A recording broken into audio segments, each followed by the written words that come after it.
Good morning, students. I am Dr. Sarita Khandelwal, Assistant Professor in Chemistry. Students, आज UV spectroscopy में जो हम topic study कर रहे हैं वो है इलेक्ट्रॉनिक ट्रांजिशंस।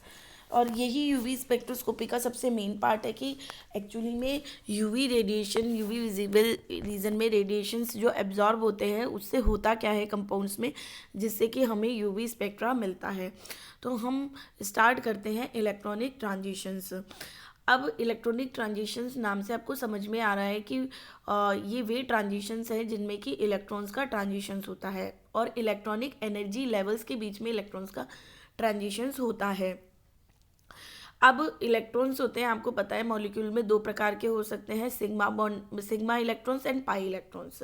ठीक है, सिग्मा जो बॉन्ड्स होते हैं वो आपको पता है वो स्ट्रॉन्ग होते हैं और पाई बॉन्ड्स होते हैं वो वीक होते हैं।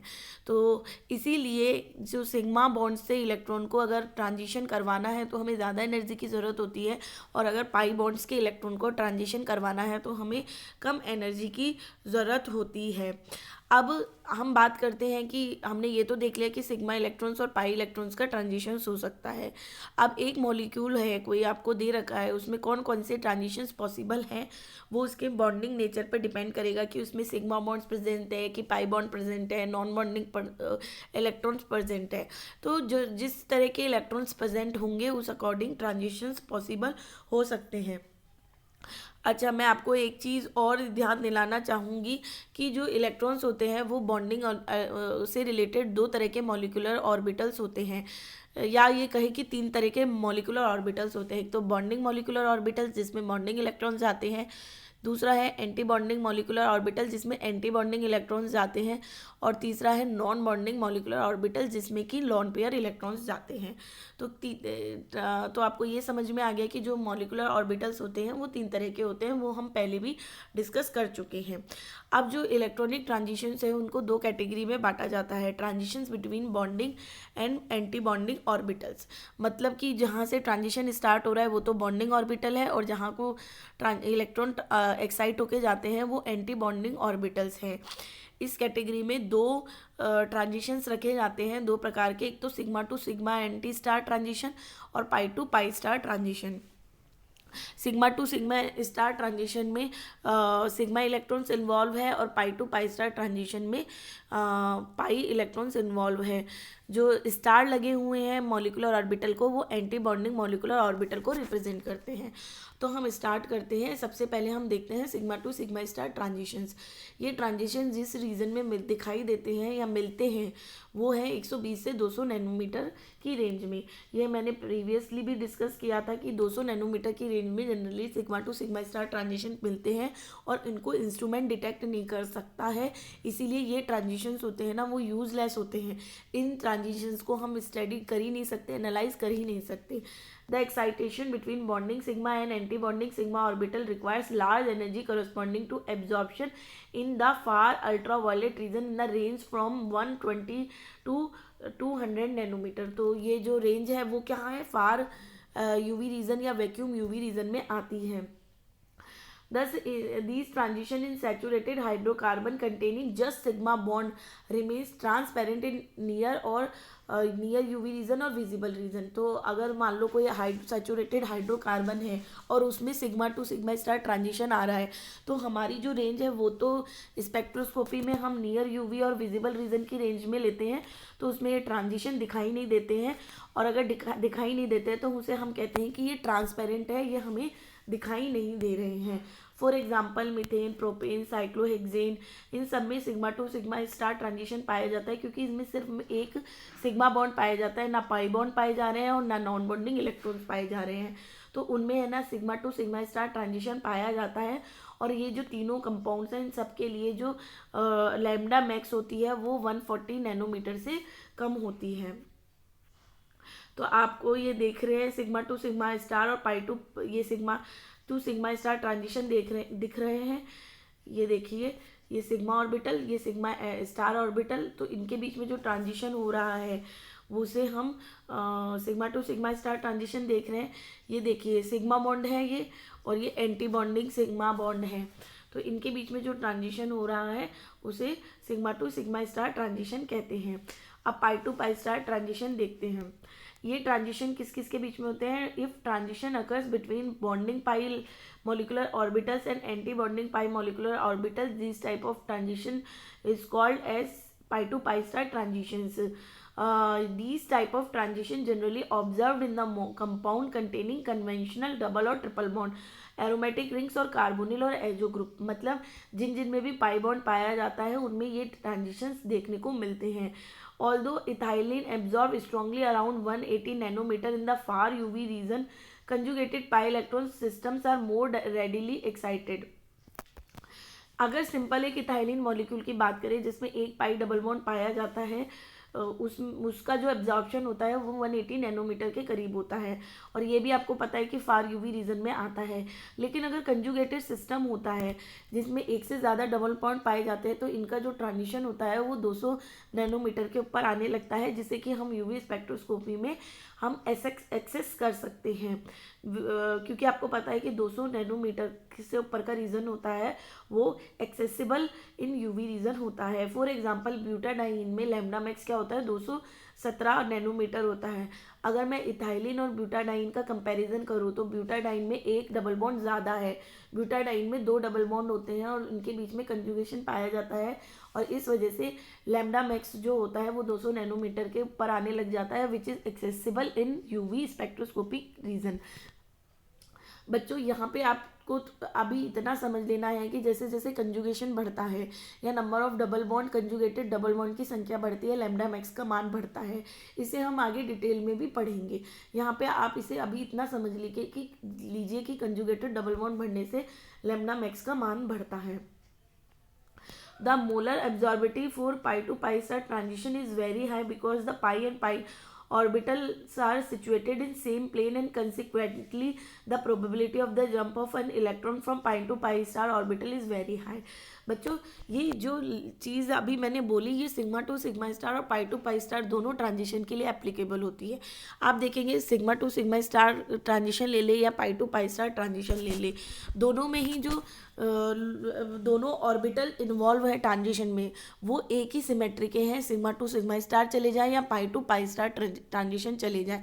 तो जब समान सिमेट्री के ऑर्बिटल्स के बीच में ट्रांजिशन होता है तो उनकी जो प्रोबेबिलिटी होती है होने की वो काफ़ी हाई होती है, और ये जो मोलर एब्जॉर्बिटी है वो प्रोबेबिलिटी ही बताती है ट्रांजिशन को। तो अगर जो दोनों ऑर्बिटल जिनके बीच में ट्रांजिशन हो रहा है वो अगर सेम सिमेट्री के होते हैं तो उनके बीच में ट्रांजिशन होने की प्रोबेबिलिटी बहुत ज़्यादा होती है, और इसी वजह से मोलर एब्जॉर्बिटी भी ज़्यादा होती है। यहाँ पे इसे ई मैक्स से डिनोट किया जाता है। तो आप देखेंगे कि पाई टू पाई स्टार ट्रांजिशन और sigma to sigma star transition के लिए जो मोलर एब्जॉर्बिटी है वो 1000 से ऊपर होती है। तो ये जो चीज़ है वो अलाउड ट्रांजिशन के लिए लागू होती है। सिग्मा टू सिग्मा स्टार या पाई टू पाई स्टार ट्रांजिशंस होते हैं वो अलाउड ट्रांजिशन होते हैं क्योंकि इसमें ट्रांजिशन के दौरान सिमेट्री चेंज नहीं होती है। तो आपको ये जो मोलर एब्जॉर्बिटी है उसको आप आगे डिटेल में भी पढ़ेंगे, लेकिन अभी यहाँ पे आप समझ लीजिए कि ये चीज़ किसको बताती है, ये प्रोबेबिलिटी ऑफ ट्रांजिशंस को बताती है। और वो किस पर डिपेंड करती है? वो इस बात पर डिपेंड करती है कि जो दोनों ऑर्बिटल जिनके बीच में ट्रांजिशन हो रहा है अगर वो सेम सिमेट्री में है तो उनके बीच में होने वाले ट्रांजिशंस होते हैं वो अलाउड होंगे और उनके होने की प्रोबेबिलिटी ज़्यादा होगी, और इस वजह से मोलर एब्जॉर्बिटी भी ज़्यादा होगी। अब हम दूसरी तरह के ट्रांजिशन देखते हैं, वो है नॉन बॉन्डिंग एटॉमिक ऑर्बिटल्स और एंटी बॉन्डिंग ऑर्बिटल्स के बीच में ट्रांजिशंस। ये दो प्रकार के होते हैं, एन टू पाई स्टार और एन टू सिग्मा स्टार। बच्चों जो एन होता है वो नॉन बॉन्डिंग मॉलिक्यूलर ऑर्बिटल होता है, इसमें लॉन पेयर इलेक्ट्रॉन्स जाते हैं। पाई स्टार और जो सिग्मा स्टार होते हैं वो पाई और सिग्मा बॉन्ड के एंटी बॉन्डिंग मॉलिक्यूलर ऑर्बिटल्स होते हैं। सबसे पहले हम देखते हैं कि n to pi star transition कौन से मॉलिक्यूल्स में पाए जाते हैं। अगर transitions between non bonding molecular orbital holding unshared pair of electrons and anti-bonding pi orbitals are called n2 pi star transition। तो आपने देखा कि इसमें कौन से बॉन्ड इन्वॉल्व हो रहे हैं। तो नॉन बॉन्डिंग मतलब मॉलिक्यूल के किसी एटम के पास क्या होना चाहिए, नॉन बॉन्डिंग इलेक्ट्रॉन्स होने चाहिए या लॉन पेयर इलेक्ट्रॉन्स होने चाहिए, और वो जो एटम है वो और क्या बनाना चाहिए, पाई बॉन्ड का निर्माण करना चाहिए, तब तो N2 पाई स्टार ट्रांजिशन होगा। पाई स्टार का मतलब यह है कि मॉलिक्यूल में पाई बॉन्ड प्रेजेंट होना चाहिए। तो इसके होने के लिए दो कंडीशन है, एक तो लॉन पेयर इलेक्ट्रॉन्स होना चाहिए और पाई बॉन्ड होना चाहिए। Non bonding electrons are held more loosely than the pi bonding electron and consequently undergo transition and comparatively longer wavelength। आपको पता है कि जो नॉन बॉन्डिंग इलेक्ट्रॉन्स होते हैं वो ढीले बंधे होते हैं, जो सिग्मा बॉन्ड्स के इलेक्ट्रॉन्स होते हैं वो तो मजबूती से बंधे रहते हैं, लेकिन जो नॉन बॉन्डिंग इलेक्ट्रॉन्स होते हैं वो ढीले बंधे रहते हैं। इसलिए इन मॉलिक्यूलर ऑर्बिटल से अगर ट्रांजिशन हो रहा है तो वो उसके लिए ज़्यादा एनर्जी की आवश्यकता नहीं है। तो अगर मैं ये बोलूँ कि सिग्मा टू सिग्मा स्टार की कंपैरिजन में N2 सिग्मा स्टार के लिए एनर्जी कम चाहिए या ज़्यादा चाहिए, तो आप क्या बोलेंगे, कम चाहिए, क्योंकि लूजली हेल्ड होते हैं नॉन बॉन्डिंग इलेक्ट्रॉन्स। तो इनके लिए अगर कम एनर्जी चाहिए तो ये ट्रांजिशंस होते हैं वो लॉन्गर वेवलेंथ पे ऑब्जर्व्ड होते हैं। दीज ट्रांजिशंस अगर with compounds containing double bond involving heteroatom bearing unshare paired of electrons, जैसा कि मैंने अभी आपको बताया ही था। फॉर एग्जाम्पल CO ऑक्सीजन है, उसके पास लॉन पेयर भी है और ये डबल बॉन्ड में भी इन्वॉल्व हो रहा है। CS सल्फर के पास लॉन पेयर है, डबल बॉन्ड बना रहा है। NO ऑक्सीजन और नाइट्रोजन के पास लॉन पेयर है और ये डबल बॉन्ड का भी निर्माण कर रहे हैं। तो अगर ये फंक्शनल ग्रुप या ये मैं कहूँ कि ये ग्रुप प्रेजेंट है तो N2 पाई स्टार ट्रांजिशंस की संभावना आपको कंपाउंड में दिखाई देगी। These of transitions is an important feature of the spectra of aldehyde ketones. Aldehyde और कीटोन्स में N2 पाई स्टार ट्रांजिशन दिखाई देते हैं, क्योंकि आपको पता है कि हेटेरोएटम पे लॉन पेयर भी प्रेजेंट होता है और हेटेरोएटम डबल बॉन्ड का भी निर्माण करते हैं। And is sensitive to substitution on the chromophore structure. इसको हम बाद में आगे देखेंगे, हम क्रोमोफोर क्या होते हैं जब हम उसकी स्टडी करेंगे तो हम इस चीज़ को देख लेंगे। हम एग्जाम्पल देखते हैं। The spectra of aldehyde and ketone exhibit two bands, a more intense band at 180 to 200 nanometre. देखो एल्डिहाइड और कीटोन में दो तरह के बैंड आपको दिखाई देते हैं जनरली। पहला जो बैंड होता है वो काफ़ी इंटेंस होता है, वो पाई टू पाई स्टार ट्रांजिशन के कारण दिखाई देता है और 180 से 200 नैनोमीटर के करीब दिखाई देता है। और जो दूसरा कम इंटेंसिटी का बैंड होता है वो N2 पाई स्टार ट्रांजिशन के कारण आपको अपीयर होता है और ये लगभग 280 नैनोमीटर के करीब दिखाई देता है। अब आप बता सकते हैं कि आराम से पाई टू पाई स्टार ट्रांजिशन के कंपैरिजन में N2 पाई स्टार ट्रांजिशन की वेवलेंथ ज़्यादा क्यों है, क्योंकि N में जो लॉन इलेक्ट्रॉन्स होते हैं, लॉन पेयर होते हैं, वो आसानी से एक्साइट किए जा सकते हैं क्योंकि वो लूजली हेल्ड होते हैं। तो आप ये एग्जाम्पल देखें, पाई टू पाई स्टार और N2 पाई स्टार ट्रांजिशन का कार्बोनिल कंपाउंड में एग्जाम्पल ये देखिए। ये कार्बोनिल कंपाउंड है, इसके पाई और पाई एंटी बॉन्डिंग और ये N जो है वो है नॉन बॉन्डिंग ऑर्बिटल। अगर पाई से पाई एंटी बॉन्डिंग में ट्रांजिशन हो रहा है तो ये अलाउड ट्रांजिशन है और इंटेंस बैंड की प्राप्ति हो रही है, और ये N से पाई स्टार में ट्रांजिशन हो रहा है। तो ये हो गया N2 पाई स्टार और pi to pi star transition. ठीक है, और ये जो नीचे दे रखे हैं ये काफ़ी अंदर घुसे हुए मॉलिक्यूलर ऑर्बिटल हैं, ये ट्रांजिशन में भाग नहीं लेते हैं। ठीक है, अब ये N2 पाई स्टार ट्रांजिशन हमने देख लिया कि ये हायर वेवलेंथ पे मिलता है, लेकिन एक वर्ड और भी आया था कि ये लेस इंटेंस होता है पाई टू पाई स्टार ट्रांजिशन के कारण। ऐसा बच्चों इसलिए होता है क्योंकि जो N2 पाई स्टार ट्रांजिशन होते हैं वो अलाउड ट्रांजिशन नहीं होते हैं। अलाउड क्यों नहीं होते हैं, N और पाई इन मॉलिक्यूलर ऑर्बिटल की सिमेट्री अलग अलग होती है। तो जब N से इलेक्ट्रॉन पाई एंटी बॉन्डिंग में जाता है तो उसकी सिमेट्री चेंज हो जाती है। अगर ट्रांजिशन में सिमेट्री चेंज हो रही होती है तो वो ट्रांजिशन अलाउड ट्रांजिशन नहीं होते हैं। अगर वो ट्रांजिशन फिर भी हो रहे होते हैं तो वो लेस इंटेंस होते हैं, उनके होने की काफ़ी कम प्रोबेबिलिटी होती है, या मैं कहूँ कि उनके लिए मॉलिक्यूलर एब्जॉर्बिटिव काफ़ी कम होती है। तो ये चीज़ हो गई कि आपको ये समझ में आया कि इनकी मॉलिक्यूलर एब्जॉर्बिटी कम होती है क्योंकि ये अलाउड ट्रांजिशंस नहीं होते हैं। ठीक है, अब जो लास्ट ट्रांजिशन है इसमें मतलब कि non bonding to anti bonding में वो है N2 sigma star transition. N2 sigma star transition किस में पाया जाता है, the excitation of an electron in an unshared pair या non bonding electrons on nitrogen sulphur और halogen to an anti bonding sigma orbital is called N2 sigma star transition. N2 sigma star transition कब मिल सकता है, जब hetero atom present हो और वो सिंगल बॉन्ड से बंधा हुआ हो।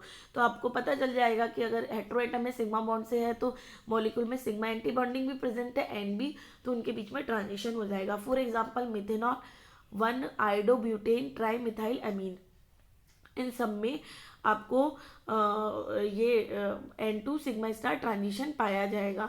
तो N2 सिग्मा स्टार जैसे ROH मिथेनॉल का एग्जांपल देख ले, यहाँ पे लॉन पेयर भी है और सिग्मा बॉन्ड बन रहा है तो सिग्मा एंटी बॉन्डिंग भी होगा, तो ट्रांजिशन हो जाएगा।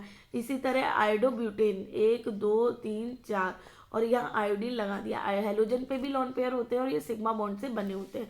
तो N2 सिग्मा स्टार ट्रांजिशन कब पाया जाता है, जब हेटेरो एटम पे लॉन पेयर प्रेजेंट हो और वो सिग्मा बॉन्ड से बंधा हुआ हो, तो ये ट्रांजिशन पाया जाता है। तो N2 पाई स्टार की तरह N2 सिग्मा स्टार भी ट्रांजिशन होता है, ये काफ़ी कम इंटेंस होता है क्योंकि ये अलाउड ट्रांजिशन नहीं होता है, क्योंकि N और सिग्मा स्टार जो होता है उसकी सिमेट्री होती है वो अलग अलग होती है और ट्रांजिशन के कारण दौरान सिमेट्री चेंज होने के कारण ये अलाउड ट्रांजिशंस नहीं होते हैं। बच्चों मैं यहाँ पे एक एग्जांपल बताना चाहूँगी कि ये जो एल्डिहाइड और कीटोन्स होते हैं उसमें ये तीनों तरह के ट्रांजिशंस मिलते हैं, मतलब इनफैक्ट चारों तरह के मिलते हैं, सिग्मा टू सिग्मा स्टार भी मिलते हैं, पाई टू पाई स्टार भी मिलते हैं और N2 पाई स्टार भी मिलते हैं और N2 सिग्मा स्टार भी मिलते हैं। और यूवी स्पेक्ट्रोस्कोपी में ये जो कंजुगेटेड डाइन्स या कंजुगेटेड एनॉन्स इन्हीं की ज़्यादा स्टडी की जाती है। तो ये अगर आपसे पूछा जाए कि आपको इस तरह के क्वेश्चंस एग्जाम में पूछा जाता है, आपको कोई एग्जांपल दे देंगे कि इनमें कितने तरह के ट्रांजिशन पॉसिबल होते हैं, तो आपको देखने लाए अगर पाई सिग्मा और एन तीनों तरह के ऑर्बिटल प्रेजेंट है तो सारे तरह के होंगे। और जैसे मिथेनॉल है इसमें पाई टू पाई स्टार ट्रांजिशन और N2 पाई स्टार ट्रांजिशन पॉसिबल नहीं है क्योंकि इसमें पाई बॉन्ड प्रेजेंट नहीं है। तो आपको कंपाउंड को देख के बताना आना चाहिए कि इसमें कौन कौन से ट्रांजिशन पॉसिबल हो सकते हैं। तो आपको ये समझ में आ गया कि कंपाउंड में एक से ज़्यादा तरह के ट्रांजिशन पॉसिबल हो सकते हैं और हमें उस एग्जाम्पल को देख के बताना आना चाहिए। तो बच्चों आज हमने पढ़ा डिफरेंट टाइप के इलेक्ट्रॉनिक ट्रांजिशंस। हमने ब्रीफली देख लिया कि अलाउड और नॉट अलाउड ट्रांजिशंस भी क्या होते हैं, जिन्हें हम सिलेक्शन रूल में डिटेल में भी पढ़ेंगे कि कौन से ट्रांजिशंस अलाउड होते हैं और कौन से नॉट अलाउड होते हैं। तो नेक्स्ट उसमें हम सिलेक्शन रूल और आगे का टॉपिक लेंगे। आज के लेक्चर को हम यही ख़त्म करते हैं। Thank you so much students.